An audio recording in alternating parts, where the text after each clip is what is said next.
Detective Ray Maxwell, eyes ringed with the exhaustion of countless sleepless nights, knelt over the fifth body. It was the same grim tableau as before, a lifeless corpse, face twisted into a mask of unspeakable terror, and right beside it, a coin. An ancient Greek drachma, smooth edges worn thin with time. This was Whalington, Indiana, a place better known for its cornfields and quiet Sunday mornings, not for gruesome murders that defied reason. The cool metal pressed into Ray's palm, sending an unwelcome pulse up his arm, a subtle, rhythmic throb. Sheriff Buckley hovered over his shoulder, the scent of his stale coffee breath mingling with the rain-soaked earth. The sheriff's face was a roadmap of worry and fear. "Anything, Maxwell?" Buckley's voice cracked, as if each word tore at his throat. Ray shook his head, the coin's faint glow catching his eye. "Nothing but this thing." His words sounded hollow, empty. No forced entry, no fingerprints, no witnesses. Just corpses and coins. That night, a violent storm slammed into town. Rain hammered the station's windows as lightning split the sky into jagged scars of light. In the cramped office, Ray hunched over his desk, the coin placed at its center like a malignant idol. The overhead lamp flickered, casting trembling shadows on the walls. A strange hush settled in, the kind that prickles at the back of your neck. Ray couldn't shake the sensation of eyes lurking behind him, peering hungrily from just beyond the lamplight's reach. The coin lay still, but was it? He swore he felt it pulse again, a steady heartbeat of something not human. A low rumble drifted from the far corner of the room, a guttural hiss that set his teeth on edge. It was no animal he recognized, no dog, no wolf. This was older, crueler, dripping with ancient malice.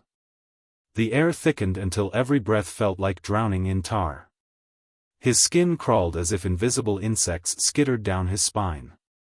Thunder rattled the windowpanes, and the lamp fizzled, darkness clawing at the edges of his vision. In that brief second of dimness, he saw movement, a shape that didn't belong, a form hunkered low and impossibly twisted. When the light steadied, it was gone. But the room felt wrong, off-kilter. His breath came in ragged gasps. Something else was in here, something just behind him. He caught the faintest hint of a scent, ozone, coppery and sharp, mingled with decay. He heard a whisper without words, a silent scream of malevolence pressing against his eardrums. Ray turned slowly, dreading what he might see.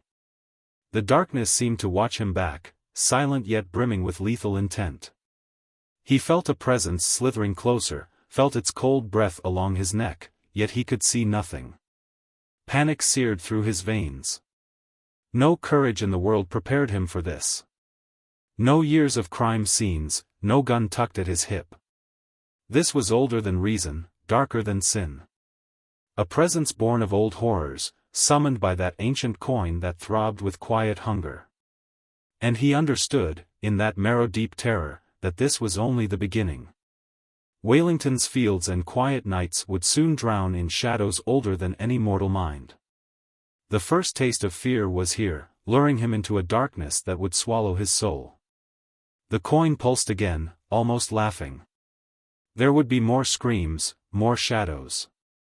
And Ray Maxwell, trembling and alone in that dimly lit station, was about to learn just how deep the horror ran. The whisper swelled into a voice, no, not quite a voice, but a bone-deep vibration that forced itself into Ray's mind. It uttered his name, Ray Maxwell, without sound, yet so clearly he almost cried out. It was as if cold needles were threading through his skull, each syllable of his name carved into his marrow. The lamp on his desk flickered and dimmed. In that wavering glow, a figure materialized by the far wall. He moved as if stepping from behind a curtain Ray hadn't known was there. Tall, composed, unervingly beautiful, he wore a half-smile that revealed nothing but promised everything dark.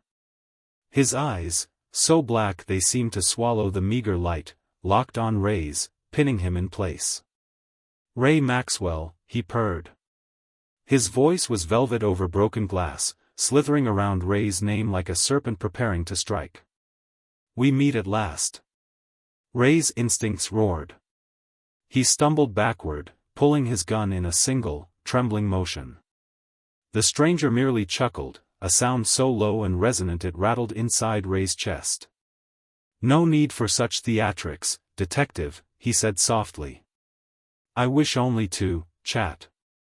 He introduced himself as Caligula, each letter dripping with quiet menace.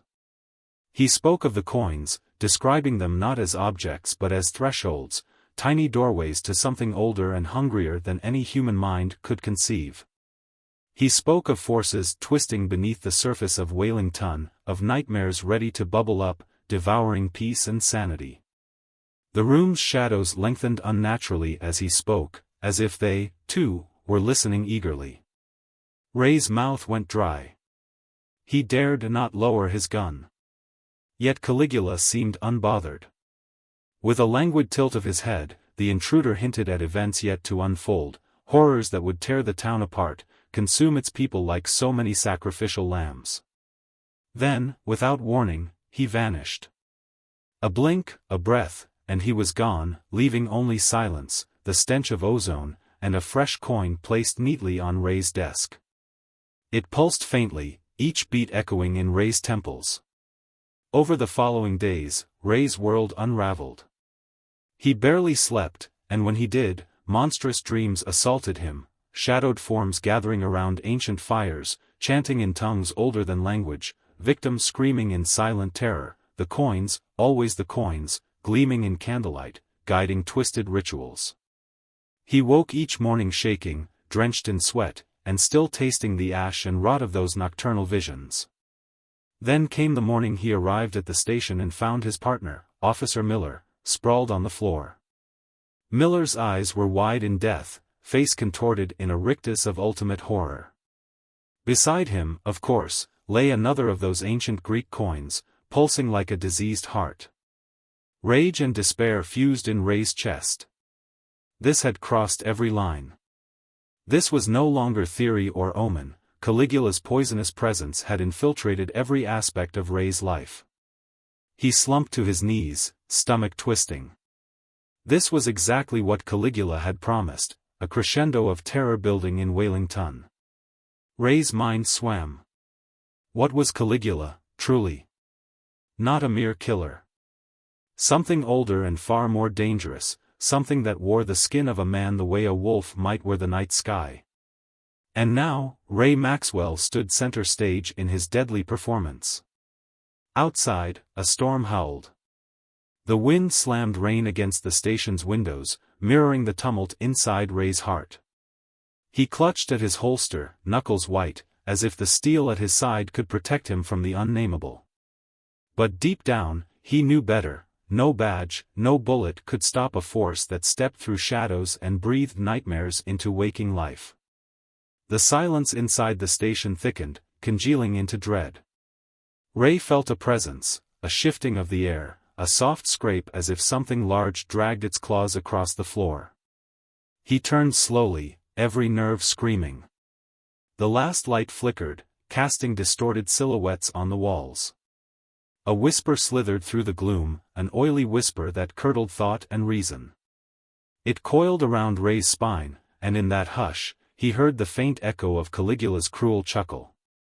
Ray raised his flashlight, its beam trembling as if alive with fear. The shadows danced away, revealing nothing, and everything. A single question formed in his mind, a desperate plea: was it Caligula returning?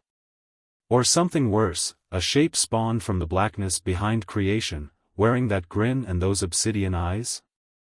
Ray tightened his grip on his weapon, heart pounding so hard he thought it might burst. The storm howled again, a chorus of anguish and warning. He was alone in that moment, facing a hunger older than mankind, and he knew that when it struck, no one would hear his screams. This was just the beginning of a nightmare that would consume Wailing Tun and stain his soul forever.